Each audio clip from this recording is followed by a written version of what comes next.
Hello বন্ধুরা, জ্যোতি দিদির রান্নাঘরে আপনাদের সবাইকে স্বাগত। আজকে আমরা বেগুন পোড়া দিয়ে ভর্তা বানাবো। এই যে বেগুন পুড়েছি, বেগুন পোড়া। আর কি কি লাগবে সঙ্গে? ধনিয়া পাতা আর শুকনা লঙ্কা, আর শুকনা লঙ্কার সঙ্গে তেল ভেজেছি, এই তেল। আর লাগবে নুন, এই যে নুন। এখন আমি নুন দিয়ে দেখেন, নুন দিচ্ছি আন্দাজ মতো নুন। তারপরে এখন দেব শুকনো লঙ্কা।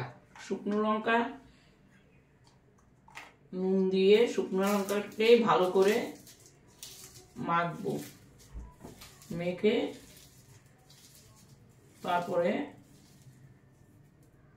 এই তেল দেব।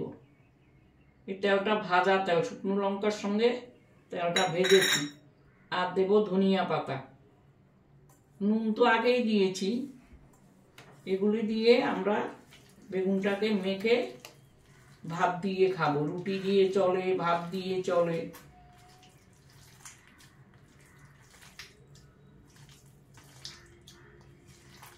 যে পেঁয়াজ খায় পেঁয়াজ দেবে, যে নিরামিষ খায় নিরামিষ খাবে। এখন আমি যারা পেঁয়াজ খায় না ওদের জন্য আমি করছি।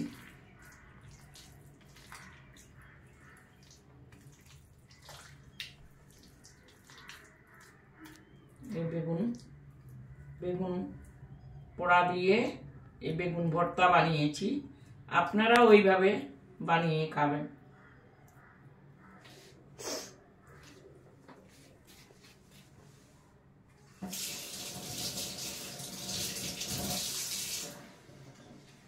নুন টুন হয়েছে কিনা দেখছি, কিরকম লাগছে দেখছি। খুব ভালো হয়েছে। আপনারাও এইভাবে বেগুন পোড়া খাবেন ভর্তা বানিয়ে।